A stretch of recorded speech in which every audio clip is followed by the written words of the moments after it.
Абдразақов болып, жауапкер Амангелдіқызының және жауапкер Өкір Аспандиеваның қатысуларымен ашық сот отырысында талап қойшы облысы Ибрахимова Маханованың, Гүлназ Амарбекқызы Мырзалиеваның, Лаура Галиевна Алинованың, Айман Дүкенбайқызы Досқұлованың, Гүлім Омарова Ибрашеваның және Салтан Бержанова Юсупованың, жауапкер Айнұр Амангелдіқызының ар намысты қадір-қасиетті іскерлік беделді қорғау және моральдық зиянды өлтіру туралы фактілер бойынша азаматтық істі қарап, сот Қазақстан Республикасының азаматтық процестік кодексінің 270 бабының 8 тармағының 268 шарттарын ашып қалып ұйғарым етті.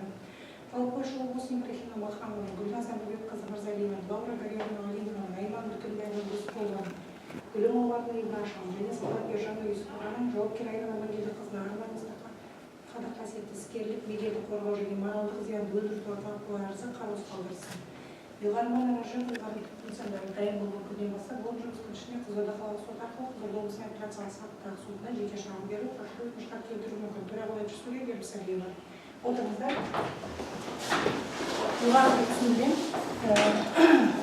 Азаматтық процестік кодексінің 270 бабының 8 тармағында талап қойушы өзінің талап қойған арызын кері қайтаруға құқылы деп.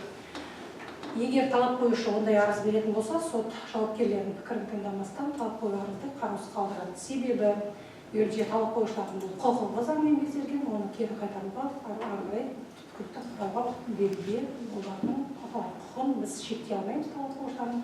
Сондықтан бұл арыздар қанағаттандыруға қажет деп ұйғарым аталған азаматтық істі қараусыз ұйғарыммен аталған азаматтық істі сот қараусыз қалдырылды.